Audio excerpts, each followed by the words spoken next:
فرمائیے، کیپٹن شکیل نے واپس آتے ہوئے پوچھا۔ میری بچی کا کیا ہوگا؟ کہیں مجرم اسے مار نہ ڈالیں؟ سر عبدالرشید نے الجھے ہوئے لہجے میں پوچھا۔ آپ قطعاً بے فکر رہیں جناب، مجرموں کی نظروں میں وہ بہت قیمتی ہے، میں ان کی نفسیات جانتا ہوں، وہ اسے بہت حفاظت سے رکھیں گے، کیپٹن شکیل نے انہیں تسلی دیتے ہوئے کہا۔ آپ اپنے باس سے بات کریں کہ وہ کیا کر رہے ہیں، میرا دل سخت بے چین ہے، میری معصوم بچی پر نہ جانے کیا گزر رہی ہوگی۔ سر عبدالرشید کا لہجہ بے حد الجھا ہوا تھا۔ آپ قطعاً بے فکر رہیں، باس اپنے کام میں مصروف ہیں، آپ کی بچی جلد ہی برآمد کر لی جائے گی، کیپٹن شکیل نے انہیں تسلی دیتے ہوئے کہا۔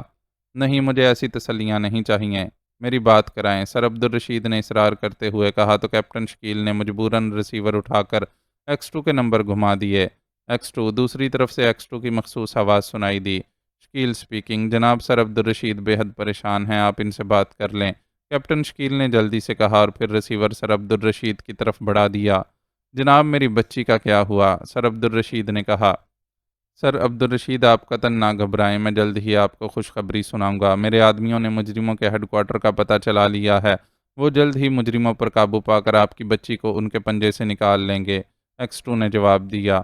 شکریہ جناب، اب مجھے کچھ تسلی ہو گئی ہے، سر عبدالرشید نے قدرے مطمئن لہجے میں کہا اور پھر ریسیور رکھ دیا۔ اس بار ان کے لہجے میں واقعی اطمینان کی جھلکیاں نمایاں تھیں۔ پھر تقریباً 15 منٹ تک خاموشی طاری رہی کہ اچانک ٹیلی فون کی گھنٹی بج اٹھی اور سر عبدالرشید نے لپک کر ریسیور اٹھا لیا۔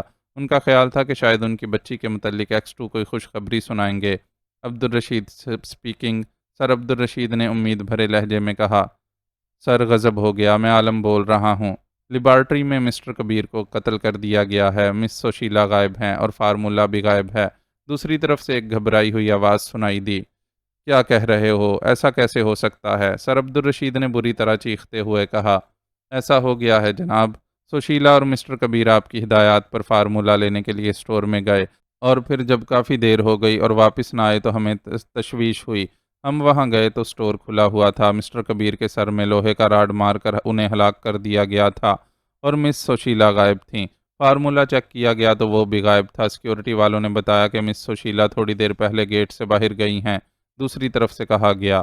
اوہ، غضب ہو گیا، ظلم ہو گیا، سر عبدالرشید کے ہاتھ سے بے اختیار ریسیور گر گیا اور پھر وہ لہرا کر نیچے فرش پر جا گرے۔ کیپٹن شکیل نے پھرتی سے انہیں سنبھالا اور پھر چند لمحوں کی کوششوں کے بعد وہ ہوش میں آئے۔ کیا ہوا جناب؟ کیپٹن شکیل نے الجھے ہوئے لہجے میں کہا۔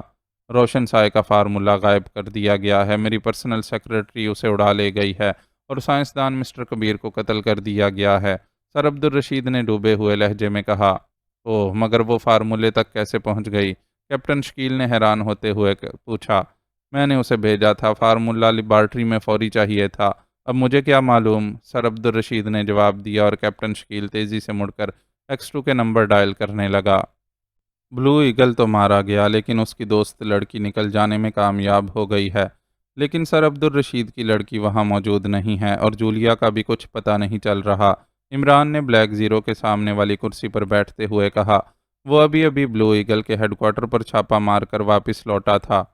اوہ، یہ تو بہت برا ہوا، میرا خیال ہے کہ ہلاکو خان کی سراہی کے ذریعے جو کال ہم نے سنی تھی اس میں کسی مارٹن کا ذکر تھا۔ سر عبدالرشید کی لڑکی یقیناً اس کے پاس ہوگی، مگر جولیا کہاں غائب ہو گئی؟ بلیک زیرو نے الجھے ہوئے لہجے میں کہا۔ میں نے تو ہر ممکن تلاش کیا ہے کہ کہیں کوئی تہہ خانہ مل جائے، لیکن ایسے کوئی آثار نہیں ملے۔ بہرحال صفدر اور نعمانی کو وہیں چھوڑ آیا ہوں، وہ ابھی مزید تلاش میں لگے ہوئے ہیں، لیکن اب اس مارٹن کو کہاں تلاش کیا جائے؟ عمران کا لہجہ بھی بے حد الجھا ہوا تھا۔ پھر اس سے پہلے کہ بلیک زیرو کوئی جواب دیتا، ٹیلی فون کی گھنٹی بج اٹھی۔ عمران نے ریسیور اٹھا لیا۔ X2، عمران نے مخصوص لہجے میں کہا۔ جولیا بول رہی ہوں جناب، دوسری طرف سے جولیا کی آواز سنائی دی اور عمران چونک پڑا۔ جولیا تم کہاں سے بول رہی ہو؟ عمران نے بڑی مشکل سے اپنے آپ کو نارمل رکھ کر پوچھا۔ دوسری طرف سے جولیا نے مائیکل کی کوٹھی میں ہونے والے واقعات کے بعد، گٹر میں گرنے اور پھر ہوش میں آنے کے بعد مارٹن اور چیف باس کے درمیان ہونے والی تمام گفتگو پوری تفصیل سے سنا دی۔ اوہ ویری گڈ، تم نے بے حد قیمتی معلومات حاصل کر لی ہیں، تم جس کوٹھی میں موجود ہو وہ کہاں ہے؟ عمران نے مسکراتے ہوئے جواب دیا، اس کے چہرے پر مسرت کے آثار تھے۔ مجھے نہیں معلوم جناب، میں باہر نکل کر دیکھتی ہوں اور پھر آپ کو بتاتی ہوں، جولیا نے جواب دیا۔ اوکے، اچھی طرح چیک کر کے مجھے دوبارہ فون کرو، عمران نے کہا اور ریسیور رکھ دیا۔ سر عبدالرشید کی لڑکی تو مل گئی، مارٹن بھی ہاتھ لگ گیا، لیکن یہ چیف باس والی بات سمجھ میں نہیں آئی۔ اس کا مطلب ہے کہ مائیکل اس تنظیم کا اصل سربراہ نہیں، اصل سربراہ کوئی اور ہے۔ وہ صرف ایک مہرہ ہے جسے باس بنا کر آگے رکھا جاتا رہا ہے۔ عمران نے بلیک زیرو سے مخاطب ہو کر کہا۔ ہاں، اور جیسا کہ جولیا نے بتایا ہے کہ اصل سربراہ پوری ٹیم کے ساتھ اس فارمولے کے لیے آئے گا، بلیک زیرو نے جواب دیا۔ کوئی بات نہیں، میں نے سر سلطان سے کہہ دیا ہے، فارمولہ یہاں دانش منزل پہنچ جائے گا۔ مارٹن سے ہم مکمل معلومات حاصل کر لیں گے اور چیف باس بھی یہاں آ کر مارٹن سے رابطہ قائم کرے گا۔ اس وقت اس سے بھی دو ہاتھ ہو جائیں گے، عمران نے بڑے مطمئن لہجے میں جواب دیتے ہوئے کہا۔ اسی لمحے ٹیلی فون کی گھنٹی ایک بار پھر بج اٹھی۔ جولیا کا فون ہوگا، عمران نے کہہ کر ریسیور اٹھا لیا۔ X2، عمران نے مخصوص لہجے میں کہا۔ کیپٹن شکیل بول رہا ہوں جناب۔ دوسری طرف سے کیپٹن شکیل کی قدرے گھبرائی ہوئی آواز سنائی دی۔ کیا بات ہے کیپٹن شکیل، تم گھبرائے ہوئے معلوم ہو رہے ہو؟ عمران نے قدرے حیرت بھرے لہجے میں پوچھا۔ سر غضب ہو گیا، فارمولہ لیبارٹری سے غائب کر دیا گیا ہے، ایک سائنسدان ہلاک ہو چکا ہے۔ سر عبدالرشید کی پرسنل سیکرٹری مس سوشیلا کے متعلق بتایا جا رہا ہے کہ وہ فارمولہ لے اڑی ہے، کیپٹن شکیل نے تیز لہجے میں کہا۔ کیا کہہ رہے ہو؟ فارمولہ غائب کر دیا گیا ہے؟ عمران نے بری طرح چونکتے ہوئے کہا۔ یس سر، ابھی لیبارٹری سے فون آیا ہے کہ مس سوشیلا فارمولہ لے کر لیبارٹری سے نکل گئی، اس نے ایک سائنسدان مسٹر کبیر کو بھی ہلاک کر دیا ہے، کیپٹن شکیل نے تفصیل بتاتے ہوئے کہا۔ لیکن وہ سٹور تک کیسے پہنچی؟ وہاں تو صرف سر عبدالرشید ہی جا سکتے تھے، عمران نے انتہائی الجھے ہوئے لہجے میں کہا۔ سر عبدالرشید نے انہیں خود بھیجا تھا، فارمولہ لیبارٹری میں فوراً چاہیے تھا، کیپٹن شکیل نے جواب دیا۔ اوہ، یہ بہت برا ہوا، سر عبدالرشید سے بات کراؤ، عمران نے انتہائی غصیلے لہجے میں کہا۔ بہتر سر، دوسری طرف سے کیپٹن شکیل نے جواب دیا، اور پھر چند لمحوں بعد سر عبدالرشید کی بھررائی ہوئی آواز سنائی دی۔ عبدالرشید بول رہا ہوں۔ دوسری طرف سے سر عبدالرشید کی آواز سنائی دی۔ سر عبدالرشید، یہ آپ نے کیا غضب کیا کہ اپنی پرسنل سیکرٹری کو فارمولے تک بھیج دیا، جبکہ آپ کو علم تھا کہ حالات کس نہج پر جا رہے ہیں؟ عمران کے لہجے میں بے پناہ غصہ تھا۔ جناب، میں بچی کی وجہ سے بے حد پریشان تھا، میرا دماغ کام نہیں کر رہا تھا کہ مس سوشیلا نے فارمولہ مانگا اور دوسرے سائنسدانوں نے اس کی تصدیق کر دی، تو میں نے اسے وہ طریقہ بتا دیا جس سے حفاظتی سسٹم کو ناکارہ کر کے فارمولہ نکال سکتی تھی۔ وہ بڑی بااعتماد سیکرٹری تھی، میں نے تو مسٹر کبیر کو بھی ساتھ بھیجا تھا، اب مجھے کیا معلوم؟ سر عبدالرشید کی آواز بری طرح بھرائی ہوئی تھی، ان سے فکرہ مکمل نہ ہو سکا۔ مس سوشیلا نام ہے آپ کی پرسنل سیکرٹری کا؟ عمران نے پوچھا۔ جی ہاں، یہی نام ہے، 10 سال سے ملازم ہے، سر عبدالرشید نے جواب دیا۔ اس کا پتہ کیا ہے؟ عمران نے پوچھا۔ وہ آصف روڈ پر 625 نمبر فلیٹ میں رہتی ہے، سر عبدالرشید نے جواب دیا۔ اس کا حلیہ؟ عمران نے پوچھا، اور سر عبدالرشید نے اس کا حلیہ بتا دیا۔ ریسیور کیپٹن شکیل کو دیں، عمران نے کہا، اور چند لمحوں بعد کیپٹن شکیل نے ہیلو کہا۔ شکیل، تم آصف روڈ کے قریب ہو، فوراً آصف روڈ پر فلیٹ نمبر 625 پہنچو اور مس سوشیلا کو چیک کرو، میں عمران کو بھی بھیج رہا ہوں، عمران نے بطور X2 احکام دیتے ہوئے کہا۔ بہتر جناب، میں سر عبدالرشید کی کار لے کر ابھی آصف روڈ پہنچ جاتا ہوں، کیپٹن شکیل نے مستعد لہجے میں جواب دیتے ہوئے کہا۔ اور سنو، سر عبدالرشید کو بتا دو کہ اس کی لڑکی مل گئی ہے، وہ صحیح سلامت ہے، جلد ہی اسے اس کے پاس پہنچا دیا جائے گا، عمران نے کہا، اور اس کے ساتھ ہی ریسیور کریڈل پر پھینکتے ہوئے وہ اٹھ کھڑا ہوا۔ میں سوشیلا کے پیچھے جا رہا ہوں، جولیا کا فون آئے گا تو ممبروں کو بھیج کر سر عبدالرشید کی لڑکی کو اس کے باپ کے پاس بھجوا دینا اور مارٹن کو نمبر 1 روم میں ڈال دینا، عمران نے تیز لہجے میں بلیک زیرو سے کہا، اور پھر تقریباً بھاگتا ہوا وہ کمرے سے باہر نکلتا چلا گیا۔ مارشیا سیڑھیاں پھلانگتی ہوئی جب اوپر والے دروازے پر پہنچی تو اس نے دروازے پر بڑا سا تالا لگا ہوا دیکھا۔ مس سوشیلا ڈیوٹی پر تھی۔ مارشیا نے ادھر ادھر دیکھا اور پھر اسے سیڑھیوں پر ایک تار کا ٹکڑا پڑا نظر آیا۔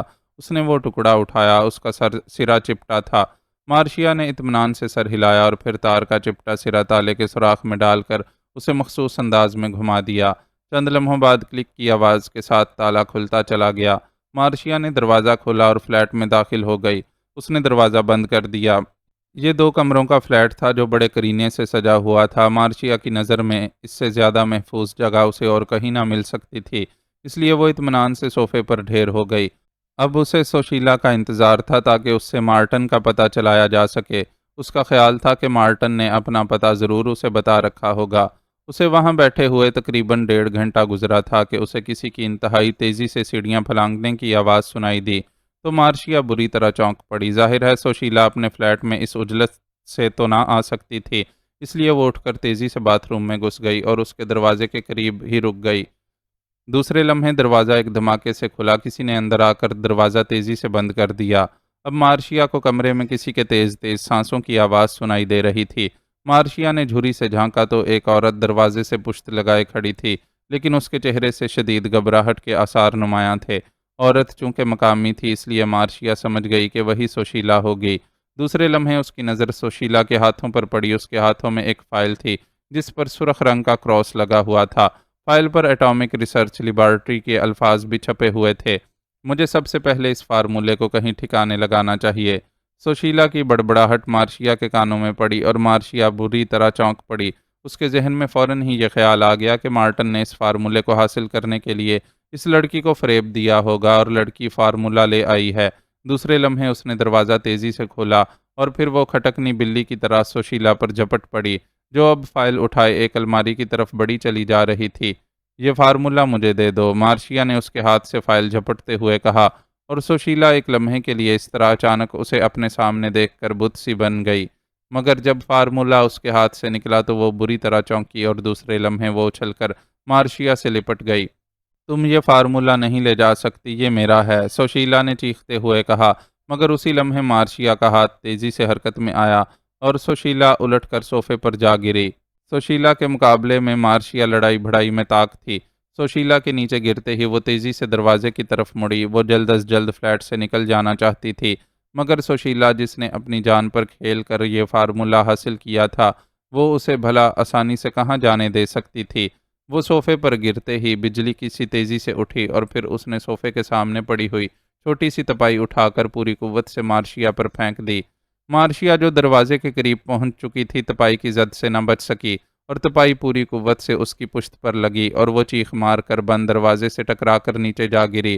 فارمولے کی فائل اس کے ہاتھ سے نکل کر کمرے کے کونے میں جا گری۔ سوشیلا اچھل کر فارمولے کی طرف لپکی، مگر مارشیا نے تیزی سے کروٹ بدلی اور وہی تپائی اٹھا کر سوشیلا پر اچھال دی۔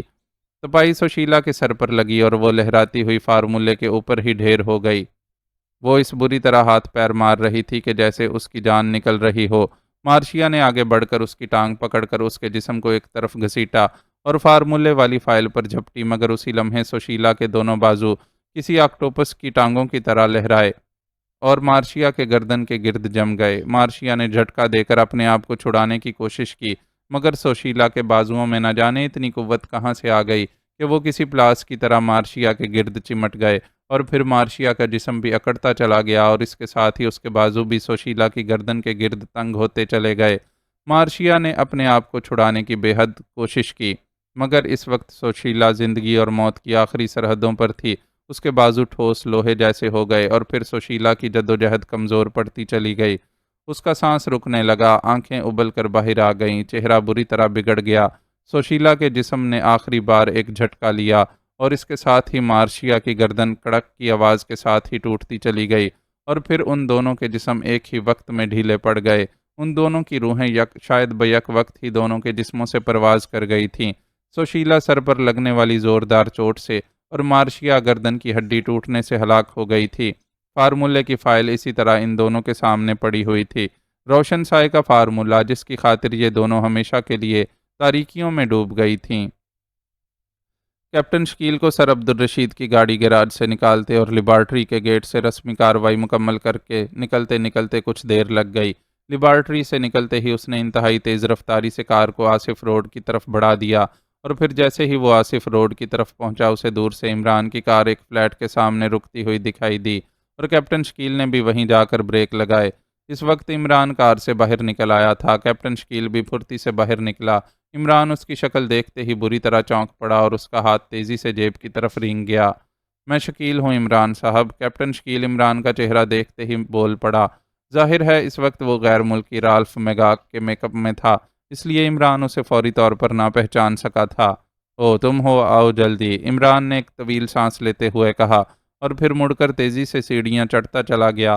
کیپٹن شکیل نے بھی اس کی پیروی کی اور پھر جب وہ دونوں دروازہ کھول کر فلیٹ میں داخل ہوئے تو ٹھٹک کر رک گئے۔